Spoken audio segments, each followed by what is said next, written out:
Bismillahirrahmanirrahim. Wa ila hadrati nabiyina wa habibina wa syafi'ina wa qurrati a'yunina wa maulana Muhammadin sallallahu alaihi wasallam wa ala alihi wa sahbihi kiramil Fatihah. A'udzu billahi minasyaitonir rajim. Bismillahirrahmanirrahim. Alhamdulillahi rabbil alamin. Ar-Rahmanir Rahim. Maliki yaumiddin. Iyyaka na'budu wa iyyaka nasta'in. Ihdinas siratal mustaqim. Siratal ladzina an'amta 'alaihim ghairil maghdubi 'alaihim waladdallin. Bismillahirrahmanirrahim. Qala Syekh rahimahullah ta'ala wa nafa'ana bi ulumihi fid dharain. Qulu la ilma lana illa ma 'allamtana innaka antal 'alimul hakim. A'udzu billahi as-sami'il 'alim minasy syaithanir rajim. وَلَقَدْ آتَيْنَا مُوسَى الْكِتَابَ وَقَفَّيْنَا مِنْ بَعْدِهِ بِالرُّسُلِ وَآتَيْنَا عِيسَى ابْنَ مَرْيَمَ الْبَيِّنَاتِ وَأَيَّدْنَاهُ بِرُوحِ الْقُدُسِ أَفَكُلَّمَا جَاءَكُمْ رَسُولٌ بِمَا لَا تَهْوَى أنفسكم واستكبرتم ففريقا كذبتم وفريقا تقتلون. فقد قال الله تعالى في كتابه المنزل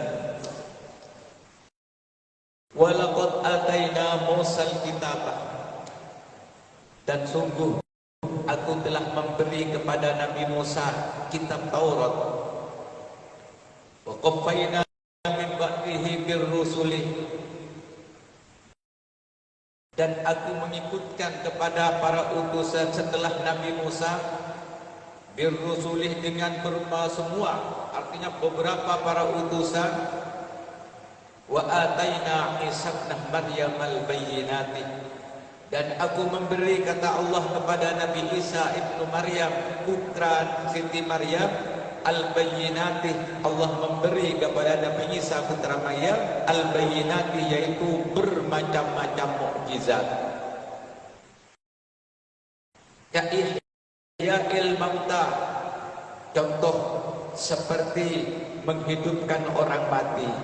Itu mukjizat yang diberikan Allah kepada Nabi Isa, menghidupkan orang mati. Wa ibra'il akmaha, dan menyembuhkan orang buta. Wal abros, dan orang yang mempunyai penyakit belang. Itu diantara mukjizat Nabi Musa yang diberikan Allah. Tujuan mukjizat agar umat itu bisa beriman bahwa para nabi, Nabi Musa, Nabi Isa itu adalah utusan Allah. Semua utusan itu diberi mukjizat oleh Allah. Tapi banyak mereka para kaum Nabi itu tidak beriman kepada Nabi. Contoh Nabi Isa, mereka mendustakan Nabi Isa. Padahal Allah telah memberikan mukjizat yang namanya bisa menghidupkan orang mati. Mereka menentang, ya Nabi Isa bisa menghidupkan orang mati. Kalau mati hanya 1 bulan, 2 bulan, itu kan belum mati sungguhan, kata mereka. Coba orang mati yang tidak diketahui tahunnya, yang ribuan tahun. Lalu mereka meminta kepada Nabi Isa untuk menghidupkan Syam bin Nuh. Jadi zaman Nabi Nuh ke Nabi Musa itu ribuan tahun.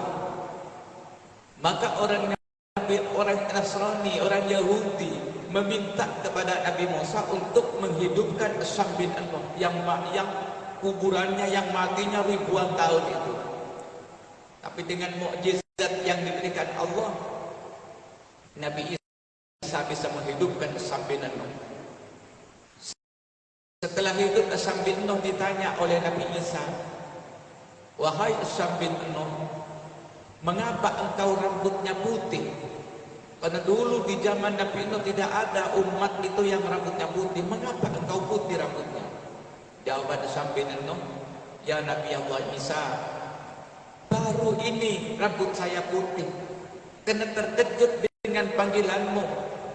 Dikira, disangka itu kiamat telah tiba. Karena terkejut katanya, baru putih rambutnya.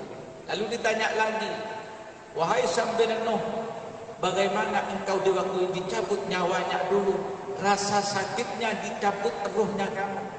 Apa jawaban Syam bin Nuh? Ya Allah, ya Nabi Allah Isa, sampai sekarang masih belum hilang rasa sakitnya. Itu sakitnya nyawa bila berpisah dengan badan. Ribuan tahun Syam bin Nuh masih belum hilang rasa sakitnya. Semoga kita sebagai umatnya Nabi Muhammad SAW dengan ditanggung oleh Rasulullah sakitnya semua umatnya, meminta kepada Allah, ya Allah, semua sakitnya kematian umatku berikan kepada saya yang menanggung. Saya tidak rela, saya tidak tega melihat umatku sakitnya seperti apa yang saya rasakan. Itu kata Rasulullah. Terus wa ayyadnahu bi ruhil qudus, juga aku kata Allah memberi kekuatan kepada Nabi Musa bi ruhil qudusi, dengan bantuan Ruhul Qudus. Siapa Ruhul Qudus? Yaitu malaikat Jibril. Malaikat Jibril. Afa kullama ja'akum rasulun bima la tahwa anfusukum. Apakah kalian telah datang kepada apabila telah datang kepada kalian satu utusan, seorang utusan, bima la tahwa, dengan membawa sesuatu, la tahwa yang kalian tidak suka, la tuhibbu anfusukum yang tidak suka kalian semua, minal haqqi dari kebenaran yang dibawa oleh para rasul, istakbartum kemudian kalian sombong. Sombong itu titul haqqi, menolak kebenaran. Apa kalian satu utusan datang kepada kalian dengan membawa kebenaran, lalu kalian itu sombong menolaknya? Anittiba'ihi takabbartum, kalian sombong anittiba'ihi dari mengikutinya. Fafariqun kadzdzabtum wa fariqun taqtulun, sekelompok minhum dari mereka, dari kaum Bani Israel, kadzdzabtum membohongkan atau mendustakan Isa seperti Nabi Isa. Mereka tidak percaya pada Nabi Isa bahwa Nabi Isa adalah utusan Allah. Wa fariqun taqtulun, dan segolongan lagi taqtuluna, membunuh kalian. Itu menceritakan tentang kejadian yang lalu, sebelum kejadian Nabi Isa. Seperti Nabi Yahya dan Nabi Zakaria, itu seorang utusan Allah dibunuh oleh kaumnya. Kenapa? Karena para nabi itu menyampaikan perkara yang benar dan mereka itu tidak menerimanya. Apa yang disampaikan Nabi Yahya sehingga dibunuh? Karena ada seseorang mahram, ada seorang perempuan mau dinikahi oleh mahramnya, maka dilarang oleh Nabi Isa, oleh Nabi Yahya. Itu perbuatan dilarang oleh Allah. Tidak boleh mahram menikahi seorang perempuan yang dari mahramnya, orang yang tidak sah menikah, seperti paman, saudara kandung, itu termasuk mahram yang tidak batal wudhunya. Maka itu mau dinikahi seorang perempuan oleh mahramnya, maka dilarang oleh Nabi Yahya. Akhirnya Nabi Yahya dibunuh oleh mereka. Wa qalu qulubuna ghulfun, itu Nabi Muhammad menceritakan kepada orang-orang Yahudi yang hidup di zaman Nabi Muhammad. Wa qalu qulubuna ghulfun, berkata mereka orang-orang Yahudi itu, qulubuna ghulfun, hati-hati kami ghulfun, telah tertutup Muhammad, dengan omongan, dengan kata-kata istihza, yaitu kata-kata memolok-olok Nabi Muhammad, kata-kata hinaan kepada Nabi Muhammad. Wa qalu lin nabi istihza'an, mereka berkata kepada Nabi Muhammad istihza'an, dan yang memolok-olok, menghina. Qulubuna ghulfun, kata mereka, hati-hati kami telah tertutup. Nah, itu artinya fala, tidak akan masuk apa yang kamu sampaikan Muhammad, karena hati saya telah tertutup semua, hati kami telah tertutup, kata mereka. Itu bahasa hinaan kepada Nabi Muhammad. Qala ta'ala, Allah yang menyebabnya, balla'anahumullahu bi kufrihim faqalilan ma yu'minun. Akan tetapi bukankah tertutup hatinya, la'anahumullah, karena mereka dilaknat oleh Allah Subhanahu wa taala, ay ab'adahu, dijauhkan mereka oleh Allah, an rahmatihi, dari rahmatnya Allah. Mereka itu tidak menerima dengan apa yang disampaikan oleh Nabi Muhammad, bukan karena tertutup hatinya, tapi dijauhkan oleh Allah, dilaknat oleh Allah dari rahmatnya. Mereka dijauhkan oleh Allah di rahmat Allah. Dan wakhadaluhum, dan dihinakan mereka oleh Allah anil qabuli, dari menerima, sehingga mereka tidak menerima. Sama Pak, kalau orang sudah tidak memperoleh rahmat Allah, seperti orang ada suara adzan, dia tidak punya keinginan untuk melaksanakan sholat. Padahal hikmah dari adzan itu suatu panggilan. Adzan itu untuk mengajak orang melaksanakan sholat berjamaah. Maka adzan disunnahkan dengan suara yang keras, agar ada orang yang keluar mana terdengar, maka ia berkeinginan berangkat untuk melaksanakan sholat dengan panggilan adzan itu. Tapi ada orang yang tidak mau, hanya mendengar, tidak masuk dalam hatinya, dan ia tidak ingin untuk melaksanakan sholat. Itulah orang yang dijauhkan oleh Allah dari rahmatnya. Semoga kita tidak dijauhkan oleh Allah dari rahmatnya Allah. Semoga didekatkan, diturunkan rahmat-rahmat Allah kepada kita. Maka berkumpulnya kita di majlis yang mulia ini, Allah menurunkan rahmatnya kepada kita. Andaikan orang tahu berkumpul di majlis yang mulia ini, kita sholat datang berjamaah, kita datang untuk mengaji, duduk di majlis taklim. Andaikan tahu orang buta, lumpuh, mau lari datang ke tempat yang mulia ini, andaikan tahu adanya ditampakkan oleh Allah, maka disitulah keistimewaan umatnya Nabi Muhammad, sehingga nanti di hadapan Allah Subhanahu wa taala, umatnya Nabi Muhammad adalah umat yang paling panjang umurnya. Saya dibaca, yang dimaksud panjang umurnya itu, panjang umur itu ada dua, ada panjang umur ibadahnya, ada panjang umur hidupnya. Jadi umatnya Nabi Muhammad umur hidupnya pendek, baina sab'ina wa sittin, tidak kurang, tidak di antara 70 ke 60, tidak jauh dari itu. Tapi umur ibadahnya mengalahkan umur hidupnya para umat-umat terdahulu, seperti umatnya Nabi Nuh yang 1000 tahun lebih. Umatnya Nabi Muhammad ada yang 40 tahun, ada yang 60 tahun, ada yang 10 tahun sudah dipanggil oleh Allah, tapi menghadap Allah membawa umur ibadah itu panjang. Contoh, berkumpulnya kita di majlis yang mulia ini, kata Rasulullah, dulu susahatan di majlisil ilm khairun min ibadati alfi sanatin. Duduknya kita di majlis yang mulia ini sekejap, sebentar atau sejam, itu lebih besar pahalanya daripada ibadah terus menerus 1000 tahun. Itu satu kali duduk di majlis taklim.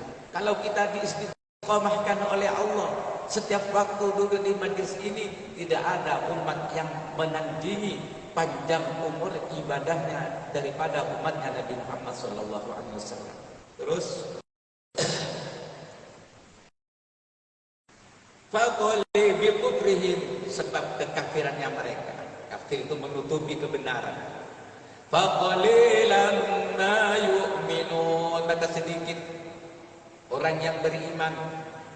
Jadi yang sedikit orang yang beriman kepada para nabi-nabi, termasuk kepada Nabi Muhammad SAW di masa itu, sedikit orang yang beriman kepada Nabi Muhammad SAW.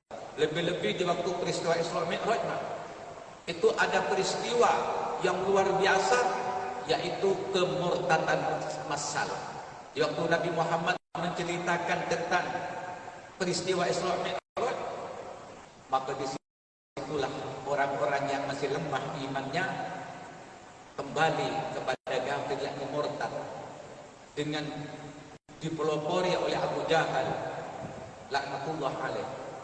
Itu loh banyak orang yang tidak beriman. Sedikitlah orang yang, bukan tidak ada yang beriman, sedikit orang yang beriman dari kalangan orang Yahudi itu. Walamma ja'akum kitabun min indillahi musaddiqul lima ma'ahum wa kanu min qablu yastaftihuna 'ala alladhina kafaru lamma ja'ahum ma'arafu kafaru bihi fala'natullahi 'alal kafirin. Walamma ja'ahum kitabun min indillah, maka ketika datang kitabun, satu kitab, min indillah, dari Allah, dari sisi Allah, musaddiqun, yang mana kitab tersebut membenarkan, lima ma'ahum, dengan kitab ma'ahum yang ada pada mereka, minat Taurat, yakni kitab Taurat, dari kitab Al-Quran yang diturunkan kepada Nabi Muhammad, isinya membenarkan semua apa yang berada di dalam kitab Taurat. Buah adapun kitab tersebut Al-Quran, yaitu kitab Al-Quran. Artinya kitab Al-Quran itu tidak ada yang bertentangan dengan kitab Taurat. Wa kanu min qablu, dan mereka orang-orang Yahudi min qablu, sebelum datangnya kitab Al-Quran, ay qabla maji'i, sebelum datangnya kitab Al-Quran, ma yastaftihuna 'alal ladzina kafaru, mereka minta pertolongan, istansuruna, minta pertolongan, 'alal ladzina kafaru, atas orang-orang yang kafir, yaquluna, mereka berdoa berkata, sebelum datangnya Nabi Muhammad yang membawa kitab Al-Quran, itu mereka minta pertolongan kepada Allah atas gangguan-gangguan orang yang kafir dengan berdoa, Allahumma ansurna alaihim bin nabiyil mab'uthi akhir zaman.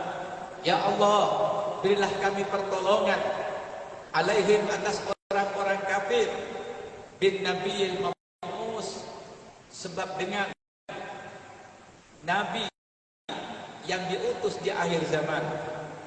Falamma ja'ahum ma'arufu, maka ketika datang kepada mereka ma'arufu, sesuatu yang mereka ketahui, minal haqqih, dari kebenaran, yang mereka sudah tahu kebenaran itu telah datang, wa huwa bi'tatun nabi, yaitu keutusannya Nabi Muhammad sallallahu alaihi wasallam. Sebab telah diterangkan dalam kitab Taurat tentang bi'tsatun nabi, tentang keutusannya Nabi Muhammad. Mereka sudah tahu ketika Nabi Muhammad telah lahir dengan membawa Al-Quran. Mereka sudah tahu di dalam kitab Taurat. Kafaru bihi, tapi sayang, kafaru, mereka kafir, bihi, kepada Nabi Muhammad. Kenapa mereka kafir? Artinya menolak, menutupi kebenaran. Hasadan, karena mereka itu hasud, iri kepada Nabi Muhammad, wa khaufan 'ala riyasah, dan mereka itu ketakutan, takut 'ala riyasah, atas kepemimpinan. Kalau nanti Muhammad diterima, saya percaya, diakui, nanti Muhammad itu yang menjadi pemimpin. Takut kepada kepemimpinan mereka. Orang-orang itu disitulah, bukan mereka tidak tahu tentang kebenaran tentang Nabi Muhammad dengan membawa kitab Al-Qurannya, mereka tahu, tapi mereka kafir karena mempunyai sifat hasud.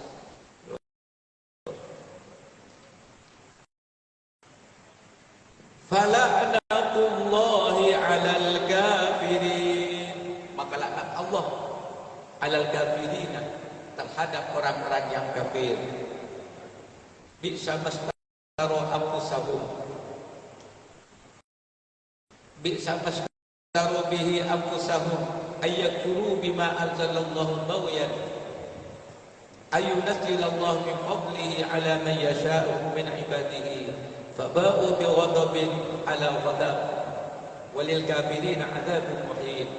Satu ayat lagi, karena ada pertanyaan. Saya senang kalau ada pertanyaan, Pak. Karena dengan bertanya itu bisa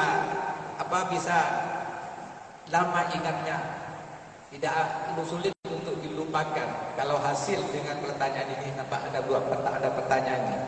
Kalau bisa, bapak-bapak bawa pertanyaan dari rumah dibawa ke sini.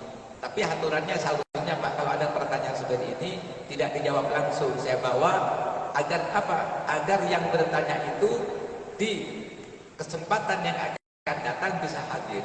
Kalau yang bertanya tidak hadir, masa tidak saya jawab? Untuk beristiqomah dalam melaksanakan ibadah pada Allah. Terus bisa mastaru bihi anfusahum wallahu a'lam bishawab. Saya akhir dulu. Nanti si pertanyaan mungkin nanti ada bertanya langsung ada. Saya baca pertanyaannya. Yang bertanya ada. Yang bertanya ada. Kalau tidak ada yang bertanya tidak jawab. Ada.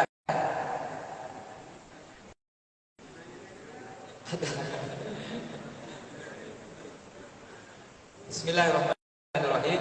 Ada ya? Assalamualaikum warahmatullahi wabarakatuh, Pak Ustaz. Yang ingin saya tanyakan yaitu kalau hari Jumat untuk ibu-ibu yang sholat di rumah, sholat duhur maksudnya, sholatnya apakah selesai adzan Jumat atau setelah selesai orang sholat Jumat atau pulang dari orang selesai sholat Jumat. Pertanyaannya saya tahu maksudnya itu. Yang kedua, kalau itu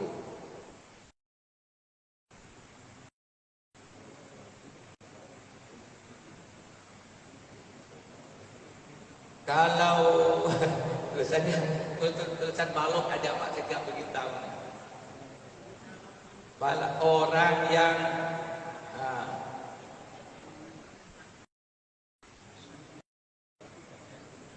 buang air kecil ya, atau kencing, suka netes,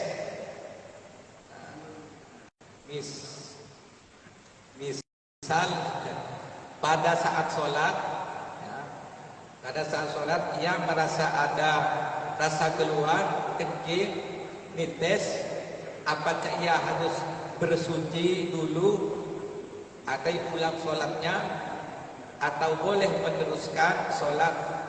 Nah, itu dua pertanyaan Pak ya. Dijawab Pak ya. Bismillahirrahmanirrahim. Saya jawab.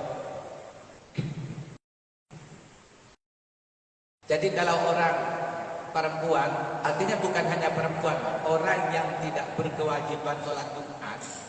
Sholat Jumat itu wajib bagi orang laki-laki yang mukallaf baligh aqil. Mukallaf itu balighun aqil. Pertama. Yang kedua, mukimin, orang yang mukim. Mukimin itu orang yang berada satu tempat minimal 4 hari, itu sudah berkewajiban sholat. Mustautin itu orang yang bertempat tetap, walaupun itu tidak punya rumah, tapi ia tidak berkeinginan pindah ke ke tempat asalnya, itu namanya mustautin. Itu yang berkewajiban sholat Jumat. Nah, tapi yang masuk ta'addadul Jum'ah, hitungan Jumat, sholat Jumat yang 40 menurut mazhab Syafi'i yaitu mustautin. Tapi kalau mukimin tidak masuk hitungan 40, tapi wajib sholat Jumat. Yang 40 itu dari mustautin. Itu Pak, ya. Isi pertanyaan, kalau orang musafir itu tidak berkewajiban sholat, bukan tidak boleh sholat. Bagaimana? Apakah sholat duhur lebih afdol bagi orang yang tidak berkewajiban sholat, baik orang musafir atau perempuan?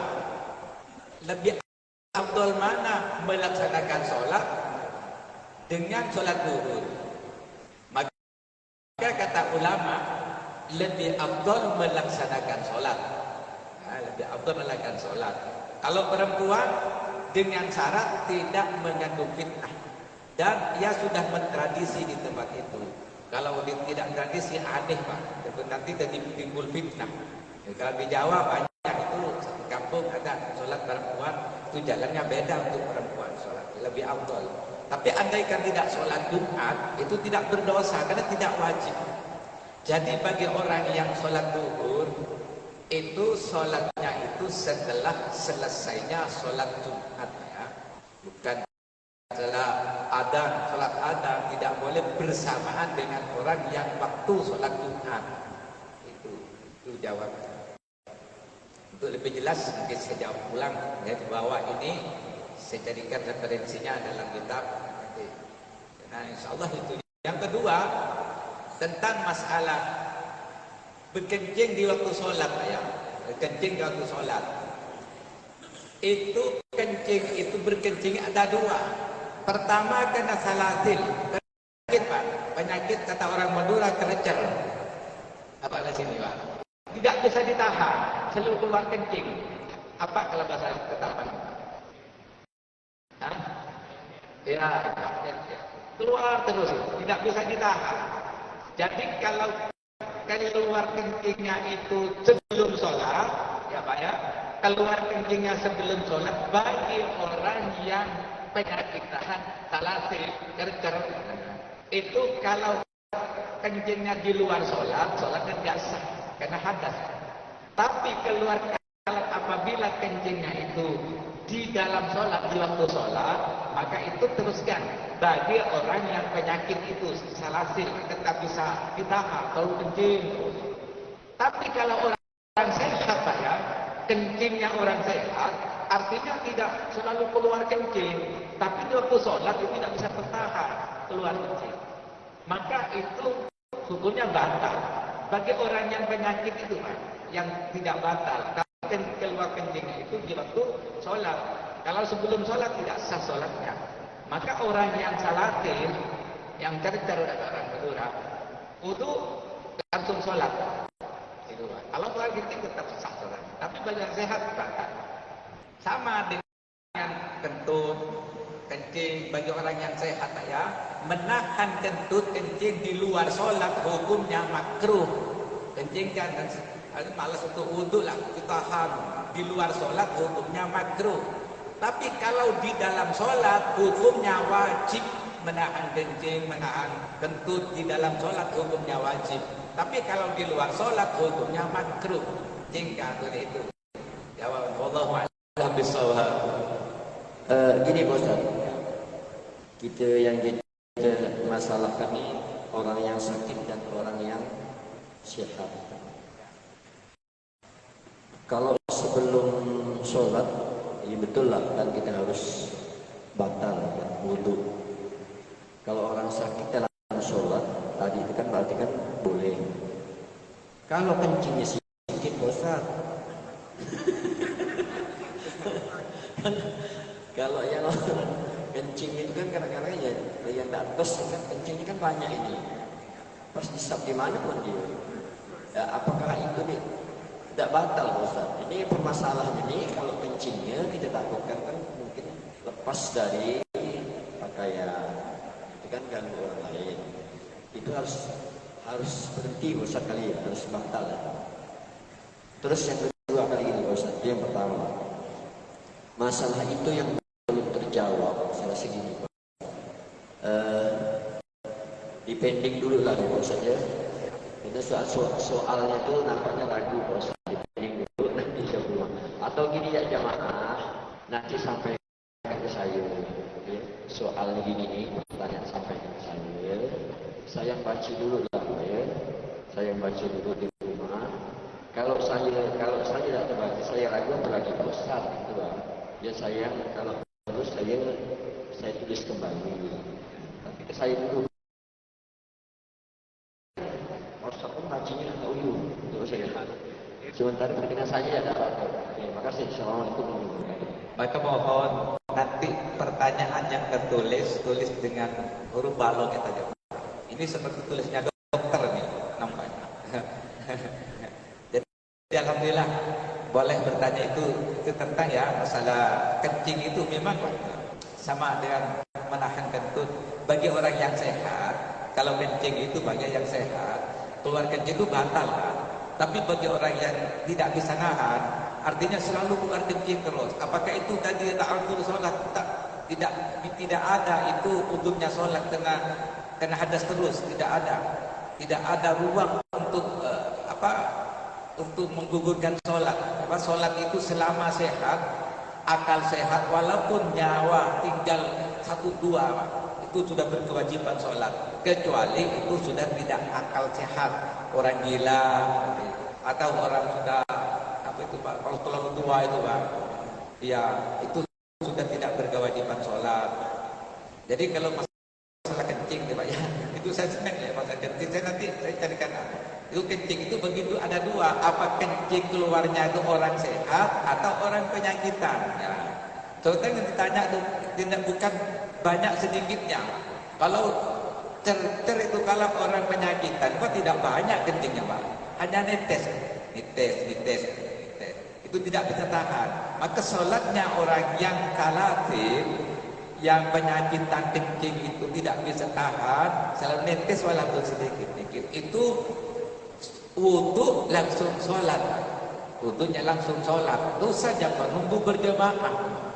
Sholat wudu, kenapa langsung sholat? Karena saya kalatif, punya penyakit. Karena kalau tidak ditahan, kalau sholat nunggu masih wudu, masih nunggu doa jemaah, keluar lagi kencing, maka langsung sholat. Kalau sholat itu dalam sholat itu sudah keluar kencing, maka sah sholatnya bagi orang yang penyakitan ini. Ruangkan bismillah.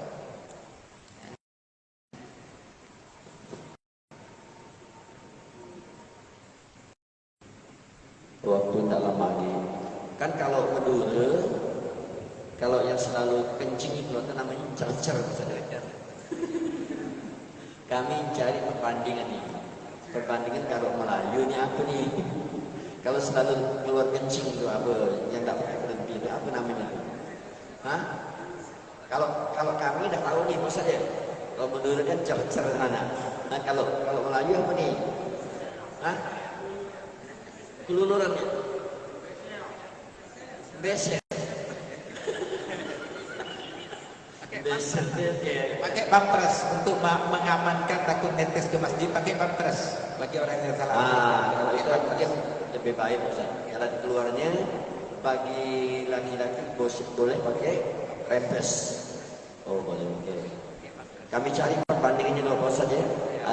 Kalau Madura cercer, kalau Melayu yang khususnya apa? Oke, makasih. Assalamualaikum warahmatullahi wabarakatuh.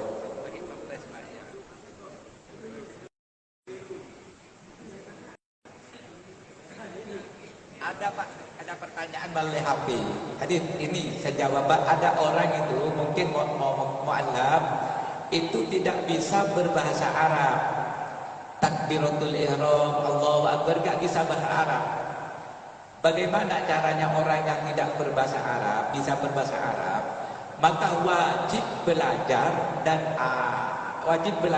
hafalkan. Seperti tidak hafal Fatihah, wajib hukumnya belajar. Kalau tidak hafal, kasih tulisan. Masih tidak bisa baca Fatihah, nggak bisa kan, itu salah satu rukun yang tidak bisa memakai bahasa selain bahasa Arab. Tapi itu bagi yang tidak bisa membaca bahasa Arab ya, itu suruh baca ayat yang sesama panjangnya dengan Al-Fatihah.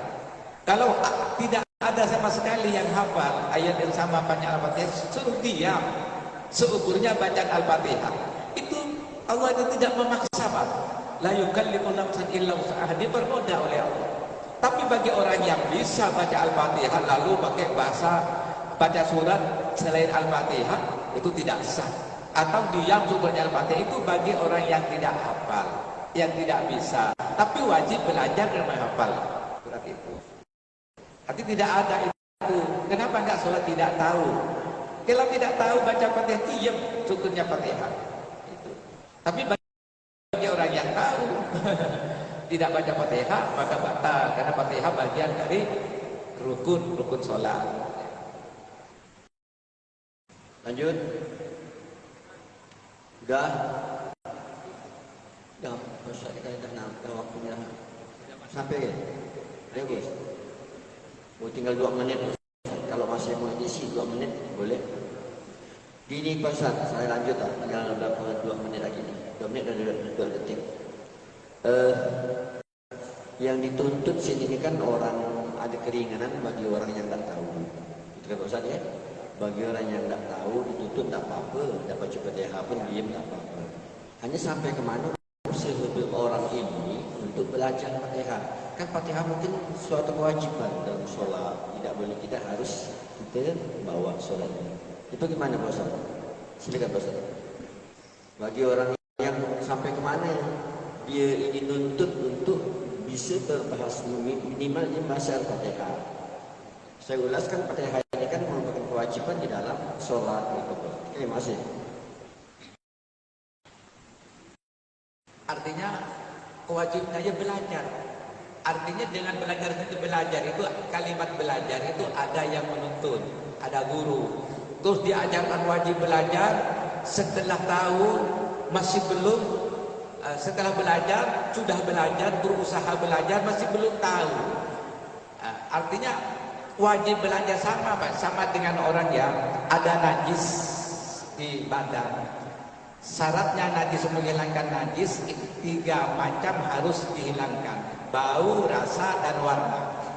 Tapi sudah berusaha gitu, dibuat dibersihkan, tapi masih salah satu 3 sifat itu masih kekal, masih ada. Baunya masih ada, itu masih bau. Tapi warna tidak ada, rasa tidak ada, itu sudah dimakfu.